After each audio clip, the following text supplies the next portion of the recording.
Hi, my name is Rich Berg, the Executive Director for the Souris Valley United Way, and I want to welcome you to our 7th annual luncheon. This luncheon has become such a tradition in how we say thank you to you who've really done everything for this community. Today, I want to start with just a few thank yous to some people we don't see and we don't often understand that are working with the United Way, starting with our Board of Directors. Tammy Green, Town and Country Credit Union. Jennifer Hubrig, United Community Bank. Perry Erdman, SRT. Casey Klein, Cookies for You. Dr. Mark Vollmer, Minot Public Schools. Mick Kozen, he's from Central Power. Carla Prouse from First Western Bank and Trust. Jim Knudsen, who's a retired community member. Cole Kruger from Shields. Monica Peterson, Enbridge. Heidi Llewellyn from Cognizant. And Joan Matson from the Grand International. Those people give uptime every month to help ensure that we're staying on task and making sure that we're making the impact in the community. A couple of other people that you may not know about are staff that work in the office. Natalia Heck is our administrative assistant who keeps things flowing neatly and keeps me on task. Christy Miller, who is our outreach person in the community and is generally setting up events, doing different things, really is integral to keeping us online there. We will be saying goodbye, however, to a couple of board members this year, Perry Erdman and Joan Matson, whose terms are up and they've decided to move on. But we have been able to fill those positions already with some great community leaders. Paul Gilland from SRT and Tom Rafferty of Arendry Electric. So they will be starting in February here in our board meetings and getting involved in our community. You may see more of them. Next, I would like to thank our premier sponsors. These sponsors help us get started in our campaign every year by making a cash gift that helps us pay for a lot of our advertising and a lot of our printing and just getting us underway. This year's premier sponsors were First International Bank, Midco, and Shields. Please thank them when you go into their businesses. Our media sponsors for this year, and that is a really big deal for us. They'll probably get a chuckle out of this because they're filming this today. KX News has done all the filming, production, editing, and making us all look really good. We want to give them a big thank you for being our production sponsors for this event and for our campaign video every year. Today we have some event sponsors. They are First International Bank and Trust, Midco, and Shields, who have helped us put on this virtual event. This is a new experiment for us and they were very happy to help us with it. We have an event sponsor this year that's going to match donations that are given. United Community Bank will match up to $1,000 that is provided today to help further the cause of Northland Health Clinics, who you'll be hearing from just in a few minutes. So in your packets there's information on text to give 313131. Please go in there and make a gift to them, and that will be matched by United Community Bank. Donations of $10 or more today will be thrown into a hat, and we will draw for door prizes, and those individuals will be notified, and we will deliver those in person, and you'll be able to see that posted on our Facebook. I talked about Northland Health Clinics. Today our presentation will be done by Laura Larson from there. Laura works at Northland Health Clinic. She is a licensed professional clinical counselor. She has received her bachelor's degree from Concordia, and she received her master's degree from NDSU. She's been providing services in the Minot community for over 25 years. Laura has specialized training in cognitive behavior therapy, art therapy, play therapy, trauma-focused CBT therapy, and EFT. At this point, I'd like Laura to come up and talk to you about today's topic, stress in the workplace. Thank you, Rich, for that nice introduction, and thank you, Christine and Rich, for having me here today. I would like to thank all of you that are listening today for your continued support of the Minot community and the Souris Valley United Way.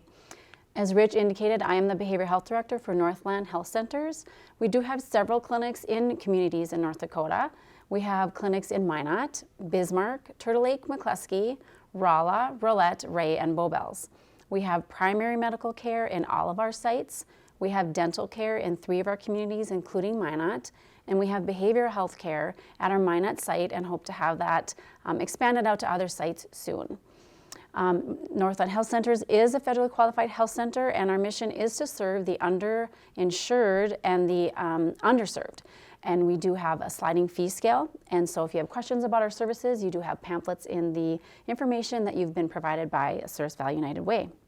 So Rich and Christy have asked me to come here today to talk a little bit about the challenges we've all been facing in our workplace related to the COVID pandemic. We all have challenges as supervisors and coworkers in terms of dealing with the high level of stress and really the unprecedented times we are dealing with regarding the COVID pandemic. Today I'm going to provide for you some helpful reminders, hopefully, to give you to use in your workplace and maybe at home to manage your stress, and also encourage your employees to deal with their stress. I'm assuming that many of the things I'm going to talk about today you have already heard or may know, but it's sometimes helpful to have this little reminder. Okay, so before we go on and talk about some tips, I do want to provide some statistics for you. I think it's important for us to have kind of a barometer on the state of the mental health in our communities, in our state, and in our nation. So in April through June of this last year, the CDC did do a study with adults, and what they found was increased mental health symptoms in their population, about 40%. It was actually just a little above 40%.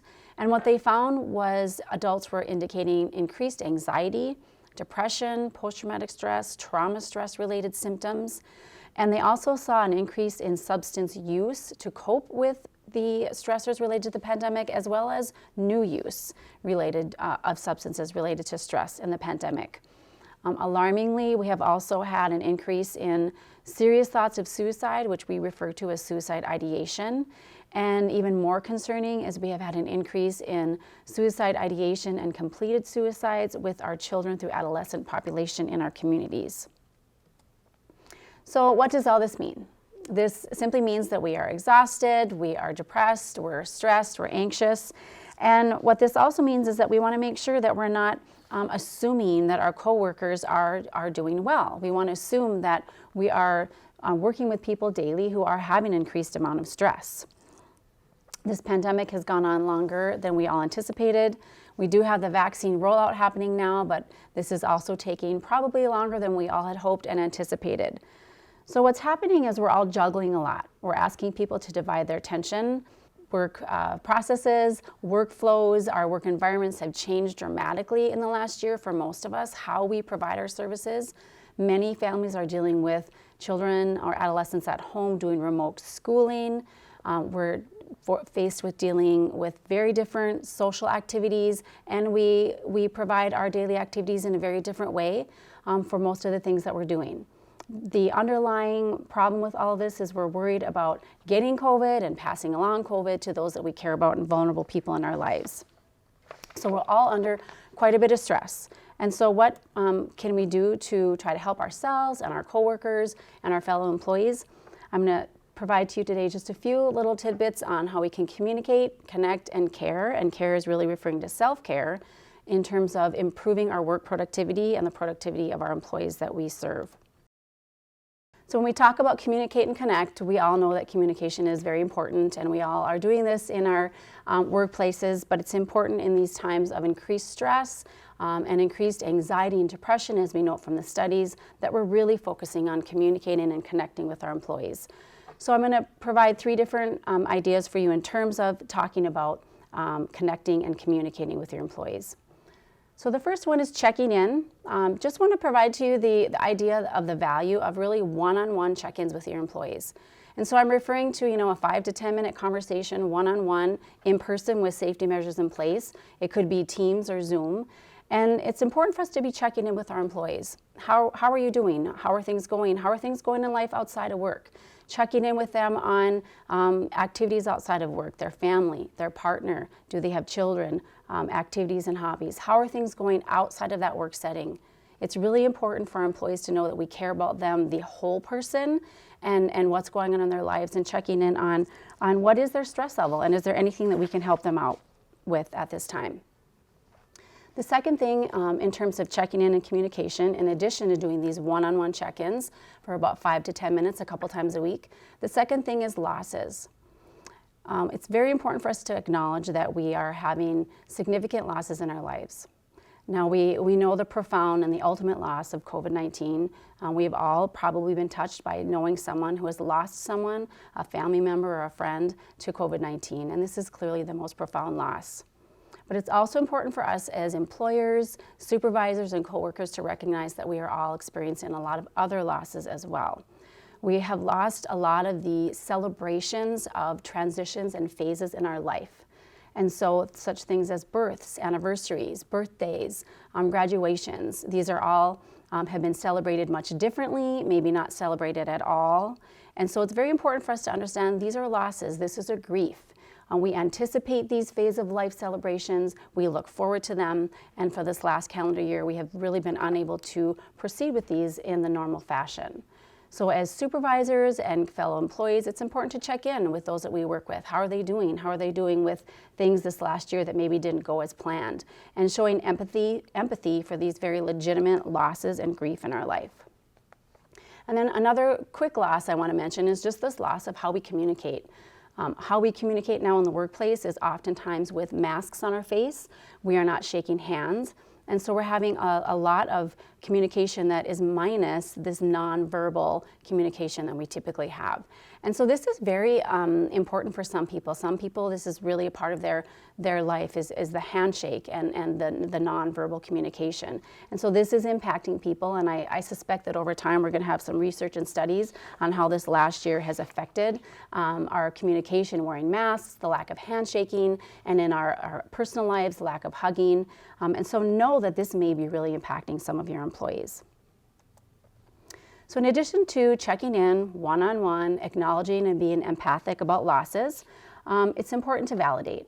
And again, we're all doing these things and should be doing them in our places of work anyway, but it's very important to do this now during these times of increased stress, anxiety, and depression.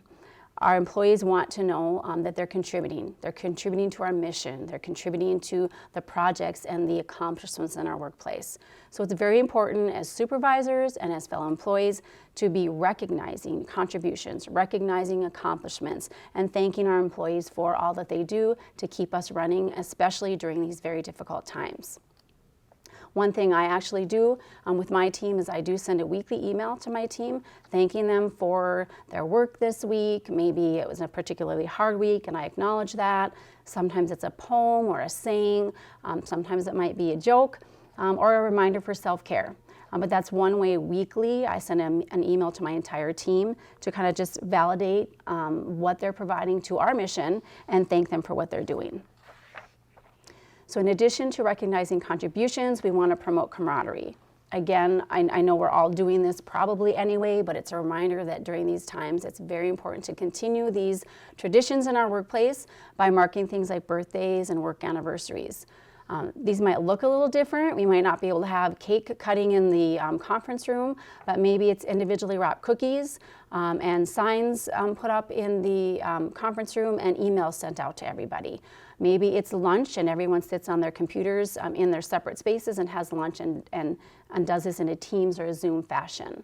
But it's really important to continue to promote that camaraderie. We know that when employees feel connected to each other, connected to the mission, connected to their place of work, that they have better work productivity and they are happier. And then lastly, with validation, it's important for us right now during these times to let our employees know it's okay to not be okay. These are really hard times, really unprecedented times, unknowns, and this is going on, as I noted, much longer than we anticipated.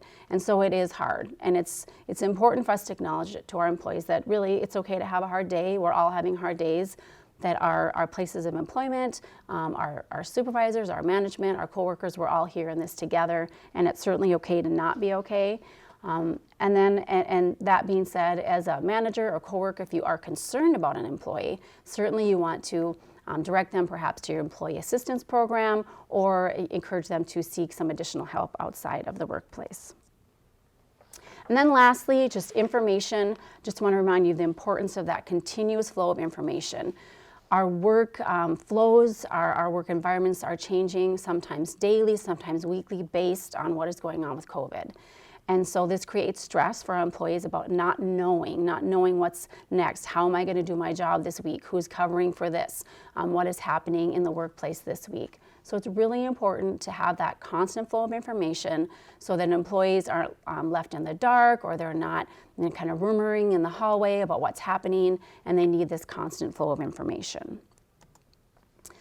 Lastly, I'm going to talk quickly about self-care. This could be a class all in and of itself, but I do just want to remind you all about the importance of self-care during this time for yourselves as well as your employees.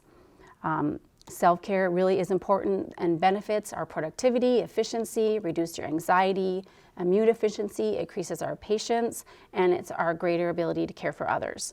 And I do want to put out there for supervisors and management, it's really important for you to be taking care of yourselves and doing this self-care. If you're not caring for yourself, you can't be there for your employees that you're supervising, and it's good role modeling for your employees that you are doing self-care. So a couple things about self-care. I'm going to talk about home and some work things. Self-care at home, I know you guys all know these things. It's just a good reminder of what are you doing for yourself at home in your home environment to ensure that you are your best self at work. Exercise, movement, this doesn't mean you have to be sweating at the gym every day, but are you doing some kind of exercise, some kind of movement a few times a week? What are your eating habits like? Are they healthy? Do you have healthy sleep routines? This again could be a whole other class. Sleep is very important. Are you turning the screens off about an hour before you go to bed? Are you going to bed about the same time and getting up about the same time every day? And then are you doing anything after work to relax? Hobbies. Spend time safely and socially distanced with those in your life that you care about. What are you doing in your home environment to reduce your stress level so that you are your best self at work? And I'd like to also share with you some ideas that you can do for self-care at work during your workday. So thinking about your morning mindset on your way to work. Are you multitasking? Are you listening to the radio? Are you talking on the phone? One idea would be to allow that time to work be a quiet time. No radio, no phone. Maybe it's just quiet time. Maybe you're doing some deep breathing, maybe some positive thinking, maybe some mindfulness. And this sets you up to arrive at work kind of in a calm and not be stimulated with all that multitasking on the way to work. At work, are you eating healthy and are you hydrating? Have you planned ahead or are you grabbing those afternoon snacks because you're having that sugar rush? So again, what are you doing during the day for your hydrating and your healthy eating? Are you taking breaks? It's really important for us to take breaks during the day, depending on your workspace and what you're doing. Are you sitting at the desk and looking at a screen a lot? It's very important for us to take breaks from the screen to protect our eyes from the screen focus and the strain, and also to get up and move around. Is your workspace cluttered? Research does tell us if your workspace is cluttered and unorganized, this does create anxiety. You can also create a reminder in your workspace related to self-care. Whatever your goals are for that day or that week for your self-care, put a little sticky note up somewhere in your workspace to remind you of what you would like to accomplish that week for your self-care. And then lastly, leaving work at work. What kind of routine do you have at the end of the day to leave work at work? And I'm going to give you 3 ideas that we do in my career, in my field. This is something we work on a lot in terms of working with clients and needing to leave some stress at our place of work at the end of the day. So the first one sounds a little bit different, maybe sounds a little bit strange, but it really can work. So as you leave work at the end of the day, you can imagine a container, and it could be a box or any kind of container. And as you leave work at the end of the day, you're going to imagine that you're placing all of the stress, the problems, the to-do lists in that container, and you're leaving it there at the office, at your workspace, and you're going out the door and you're leaving it there at the end of the day. A second strategy sometimes we use is as we are driving home from work, we pick a landmark. We pick a business, maybe it's a park, maybe it's a bridge, something that we're driving by. And once we pass that landmark, that's our time to say, work is over and I'm going home and I'm gonna leave work at work now. And then the third little trick that sometimes we use is when we get home from work, change clothes right away out of our work clothes into something comfortable. And this again is that little cue that now I'm changing from work mode now to home mode to relax. And then lastly, just some tips for the workday. In terms of our work environments, what are we as employers providing for our employees and how are we encouraging them for self-care? So again, it's encouraging them to take these brain breaks. Give them that encouragement to get up and move around and take a walk. Are you allowing them to have some downtime in their offices, whether that's mindfulness, just a little break, meditation? There's all kinds of desk yoga that people can do. And are they taking a break from screens? If in your place of work that your employees are on screens a lot, it's really imperative that they have a break from looking at the screens throughout the day. You can encourage your employees to use break times and lunch times for relaxation and exercise. You can provide incentives for those kinds of things. You can offer occasional lunch, leaving a longer lunch or leaving early. This is a really big morale booster, I think. Telling employees, hey, take a longer lunch. Hey, let's all leave early today. You're showing your employees that you really value their time and that you value them and you know they need that downtime. As an organization, maybe you can provide some healthy snacks in the break room. This encourages your employees to not grab those sugary sweets and those unhealthy things midday and to eat something healthy. You could send them a weekly regular email to remind them of the importance of self-care. And then lastly, if it's possible in your place of work, to provide them a space for exercise or relaxation. So today I provided you with a few ideas to look at how you can communicate, connect, and care with your employees during this unprecedented times. So in summary, I just want to remind you that it's important to recognize the rise in mental health right now in our nation and in our own communities. I want you to recognize that you may not know what's going on with your coworkers and assume that some of your fellow coworkers are dealing with increased stress. You don't really know what's going on in their home lives. You don't know all the stressors. Assume that due to the pandemic, everyone's juggling more than normal. Recognize that those who are supervisors, you do have a responsibility to guide your employees, to take care of yourselves well so that you can be there for your employees.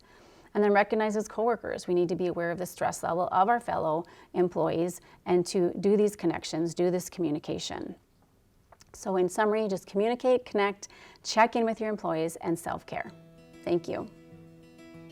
Well, thank you, Laura, for that great presentation. There were some things there that have made lots of sense to me, and I plan on implementing in our office. To wrap up today, we're at the point now where we start talking about what we did, what we're going to be doing. I want to first thank a very integral part of our campaign last year, and that's Terry Fillion, who was our campaign chair. During one of the toughest years that I can remember for doing any kind of fundraising and presenting, Terry really stepped up and tried to do everything she could to help get the message out for us. So thank you, Terry. We will be, however, announcing our new campaign chair in the next month or so. Please be watching our Facebook for that and our website. We also will be planning to put a campaign cabinet together to assist this person over the next year, and we'll be posting applications for that. So please, if you have an interest, we'd encourage you to please apply. Also, I want to thank the people either in this audience or who are not here today watching us. Thank you so much for helping us this summer with our emergency COVID fund. We decided to pull some money together and put a fund together, and we reached out to the community, and all told, we had over $40,000 raised, which went right back to different groups in the community that were helping people stay sheltered, stay fed, get to medical appointments, pay their utilities, pay their rent, and keep them safe and healthy. So thank you for those people, and from the programs, they wanted me to extend a hearty thank you also. So that was a beautiful midsummer gift that we have never done. Our past president, Tammy Green, will be leaving us this year. She led us through some dark days over the last year and did a wonderful job. She will be, however, passing the gavel on to another very capable individual, Jennifer Hubrig from United Community Banks. Jennifer has already met with me, and we've talked about a few things that we'd like to start doing, and I look forward to working with her and following her lead over the next year. Let's get to our campaign goal. We had a goal of $625,000 this year, and that was a lofty goal considering what happened shortly after we set that goal with the pandemic. But I want to let you know I'm very proud of this area and the Service Valley United Way donors and constituents, because what you did was amazing. I'll break it down for you and give you the final total. But in cash and pledges alone, $453,121.36. We had $38,508 come in in-kind gifts, extra food, wrapping paper for Christmas, presents, those kind of things for the families. We also had the $40,000 COVID fund, as I mentioned earlier, and $53,000 plus that came in from Marketplace Foods this year for our Backpack Buddies program. Amazing all together. We have $584,626.36. Thank you. You did it.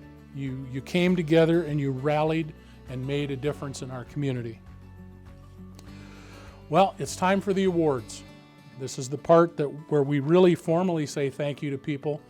And again, since it's virtual, we will be delivering those in person and trying to get some photo ops and posting those on our site. So let's get with media awards right away. Minot Daily News has been very helpful to us. KMOT, KX News, Dakota Outdoor Advertising, WGO Hometown Radio Group, the Minot Chamber of Commerce, Hint of Whimsy, and Midco. Thank you, media sponsors. Next, I want to talk about workplace campaign leaders. These are the individuals within the businesses that help us get our message out, and this year they were very important. We had 4 individuals who really came to the surface for us, or 5 actually, since 2 of them worked on a committee. The first one is Kara Olson and Heidi Llewellyn of Cognizant. They really pulled together and brought in some great gifts for our area. Mick Cosen of Central Power, who runs a special campaign every year for the United Way. And Tom Rafferty from Verendery Electric, who does things within the Verendery Electric and some of their partners to help raise funds for our area. So thank you to those 4 individuals who really stood up. And the rest of you that were workplace campaign leaders, we couldn't have done it without you. Now we have something that really amazed me this year, and it's our new leadership group. These are people who start giving to the United Way for the first time ever, or first time in a long time, at least at $250. And that may not sound like much, but when you start adding it all up, it comes to that 50,000 plus in kind. It comes to the 500 and some $1,000 every year. So, without further ado, this year's new leaders are All-American Trophy, Assiniboine River Basin Initiative, Canola and Somerville Plumbing and Heating, Cornerstone Insurance, Flint Hills Resources, Geller Carpet, Marathon Oil, Minot Automotive, Minot Lumber, Modern Woodworks, Murphy Motors, Sinclair Oil, the Brandt Family Foundation, the Pursuit Church, and Town & Country Insurance. Again, first time they've stepped up to the plate, at least at $250, and believe me, many of them went way beyond that. We have 3 different groups that leveled up this year in a year that's been a challenge for everybody. They went above and beyond what they've given in the past by at least 1 level in our giving system. They are Midco, Target, and XL Energy. Thank you to you 3. Next, I'd like to mention our top 10 businesses that have provided funds for us this year. And again, these are leaders among leaders. Our top 10 this year are Shields, SRT, First International Bank and Trust, Ryan Family Dealerships, Minot Public Schools, Verendery Electric, XL Energy, Midco, UPS, and Central Power. Thank you all. Our next category is something that is near and dear to my heart, and that's enthusiastic volunteers. These are groups or people that really just do it because they love to give back to their community. This year we have 7 in that category. Gate City Bank, Aspire Credit Union, Brokers 12, First International Bank and Trust, Companions for Children, Staff and Board. A little special note for them, during the early stages of the pandemic, when we were struggling to get volunteers to come in and help us with Backpack Buddies, they rallied support amongst their staff and board and made it all possible. Brian Obenchain, who has been a steadfast individual with our Backpack Buddies since it started. And Magic City Lions, who really came to the aid this year during our Christmas rush and other times to help make sure people had a safe and normalized Christmas as possible. Production sponsors this year, and these are people who help us with all of our photography and videography. Again, KX News and Hint of Whimsy Photography. And a new category for us this year, a long-term large commitment category. And I want to say special thanks to the Pursuit Church, the pastor and congregation who came in with $10,000 this year and for the next 4 years to a total $50,000 for Backpack Buddies. It allowed us to expand to another school. Thank you to those folks. I want to thank you all again for taking your time today and being here with us. Please reach out to us anytime you have questions, and I'm happy to be able to say we'll see you next year. Have a great day.